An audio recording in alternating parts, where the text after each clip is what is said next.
Actually കിട്ടില്ല. ബെൻസിന്റെ 200 ആണ് നമ്മൾ കൊടുത്തിട്ടുള്ളത്. മേജർ ആയിട്ടുള്ള റീപ്ലേസ്മെന്റ് കാര്യങ്ങളൊന്നും ഇല്ല. വണ്ടി വരുന്നത് 4th ഓണർഷിപ്പിലാണ് വരുന്നത്. 1.5 ലക്ഷം കിലോമീറ്റർ ഓടിയിട്ടുണ്ട്. പക്ഷെ എന്നാലും വണ്ടിയുടെ ഫുൾ കണ്ടീഷനാണ്. മെയിൻ്റെനൻസ് ഒക്കെ കൃത്യമായിട്ട് പോണതാണ്. വേറെ മേജർ ആയിട്ടുള്ള ആക്സിഡന്റ് ഇഷ്യൂസ് കാര്യങ്ങൾ റീപ്ലേസ്മെന്റ് മെയിൻ ഗ്ലാസ് ഒന്നും റീപ്ലേസ്ഡ് അല്ല. ഒറിജിനൽ കേരള വണ്ടിയാണെന്നുള്ളതാണ് ഏറ്റവും വലിയ അട്രാക്ഷൻ.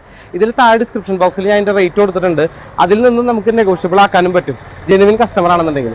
വെറുതെ ടൈം കളയാൻ വരുന്നവരാണെങ്കിൽ കാര്യമില്ല. നമുക്ക് ഇൻട്രസ്റ്റഡ് ആയിട്ടുള്ളവരാണെന്നുണ്ടെങ്കിൽ നമുക്ക് നെഗോഷ്യബിൾ ആക്കാം. ഇപ്പോൾ ഈ വണ്ടിയുടെ പ്രത്യേകത എന്ന് പറഞ്ഞു കഴിഞ്ഞാൽ വളരെ കോമ്പാറ്റബിൾ ആയിട്ട് നമുക്ക് ഈസി ആയിട്ട് അഫോർഡബിൾ ആയിട്ട് വളരെ ഫ്യൂൽ എഫിഷ്യൻസിയോട് കൂടി ഡെയിലി യൂസ് ചെയ്യാൻ പറ്റുന്ന ഒരു നല്ല ക്യൂട്ട് വണ്ടിയാണ് ശരിക്കും ഇത്. അപ്പോൾ നിങ്ങൾ റീല് കണ്ട ആൾക്കാർക്ക് വേണ്ടിയിട്ട് നമ്മൾ ജസ്റ്റ് ഇതിൻ്റെ ഒരു വാക്ക് അറൗണ്ട് വീഡിയോ കാണിക്കുന്നതാണ്. അപ്പോൾ നിങ്ങൾ വെറുതെ വണ്ടി കാണാനൊക്കെ മുന്നേ നിങ്ങൾ അത്രയും പർച്ചേസ് ചെയ്യാൻ ഇൻട്രസ്റ്റ് ഉണ്ടെങ്കിൽ മാത്രം നിങ്ങൾ വണ്ടി കാണാനായിട്ട് വരിക. വെറുതെ ടൈം വേസ്റ്റിങ്ങിന് വേണ്ടി വരരുത്. അപ്പോൾ അതുകൊണ്ടാണ് നമ്മളിങ്ങനെ ഒരു വാക്ക് അറൗണ്ട് വീഡിയോ നിങ്ങൾക്ക് വേണ്ടി നമ്മൾ ചെയ്തു തരുന്നത്. സൺറൂഫ് ഉൾപ്പെടെയുള്ള എല്ലാ കാര്യങ്ങളും പക്ക വർക്കിംഗ് ആണ്. എല്ലാ ഇലക്ട്രിക്കൽ കാര്യങ്ങളും വർക്കിംഗ് ആണ്. ടയർ അത്യാവശ്യം ഒരു ഹാഫ് കണ്ടീഷന് മേലെ ടയറും വണ്ടിക്ക് അവൈലബിൾ ആണ്. അപ്പോൾ ഇതിന്റെ രസം എന്ന് പറയുന്നത് വണ്ടി ക്യൂട്ടായിട്ട് ഡ്രൈവ് ചെയ്യാനും പറ്റും. ഇനി ഇന്റീരിയറിലേക്ക് വരാണെന്നുണ്ടെങ്കിലും അതിന്റെ ഡാഷ്ബോർഡൊക്കെ ഭയങ്കര സ്പോർട്ടി ലുക്കിലാണ് കിടക്കുന്നത്. ഇനി നമുക്ക് ബാക്ക് സൈഡ് ഒന്ന് നോക്കി നോക്കാം. ബാക്ക് സീറ്റിലേക്ക് വരാണെന്നുണ്ടെങ്കിലും വണ്ടി നല്ല നീറ്റായിട്ടൊക്കെ കിടക്കണം. ആ സീറ്റ് അപ്പോൾസൊക്കെ ഭയങ്കര സ്പോർട്ടീവ് ആണ് ഈ വണ്ടിയുടെ.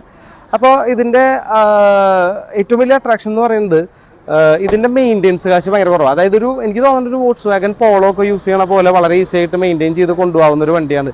ഡെയിലി യൂസിങ്ങിനായാലും നല്ല ഒരു എന്താ പറയുക, ഹൈവേയിലൊക്കെ കയറി കഴിഞ്ഞ് കഴിഞ്ഞാൽ ഭയങ്കര ഒരു ഹെവി ഡ്രൈവിംഗ് എക്സ്പീരിയൻസ് തരുന്ന ഒരു വണ്ടിയാണ് A200 എന്ന് പറഞ്ഞ വണ്ടി. അപ്പോൾ ഇതിന്റെ വാക്ക് അറൗണ്ട് ഞാൻ കാണിച്ചത് നിങ്ങൾക്ക് ആ റീല് കണ്ടതിന് ശേഷം നിങ്ങൾക്ക് മൊത്തത്തിലൊന്ന് ചുറ്റും നമ്മൾ കാണാനുള്ളൊരു ഉദ്ദേശത്തിലാണ് നമ്മളത് ചെയ്യണത്. അപ്പോൾ ഇൻട്രസ്റ്റ് ഉള്ളവരാണെന്നുണ്ടെങ്കിൽ താഴെ കാണുന്ന നമ്പറിൽ എത്രയും വേഗം വിളിക്കുക. മാക്സിമം നിങ്ങളുടെ ഫ്രണ്ട്സിന് വീഡിയോ ഷെയർ ചെയ്യുക. ഇതൊരു വീട്ടിൽ കിടക്കുന്ന പ്രൈവറ്റ് യൂസ് ആയിട്ടുള്ള വണ്ടിയാണ്. അപ്പോൾ ആ വണ്ടി കാണണമെന്നുണ്ടെങ്കിൽ അതിന്റെ ഓണറുമായിട്ട് സംസാരിച്ച് നമുക്കൊരു ടൈം ഫിക്സ് ചെയ്യാം. തൃശ്ശൂർ ടൗണിലാണ് നിങ്ങൾ വണ്ടി കാണാൻ വരേണ്ടത്. അപ്പോൾ ഇൻട്രസ്റ്റ് ഉള്ള ഒരു വേഗം തന്നെ വിളിക്കുക. മാക്സിമം നിങ്ങളുടെ ഫ്രണ്ട്സിന് ഈ വീഡിയോസ് ഒക്കെ കൂടി ഷെയർ ചെയ്യുക. Thank you.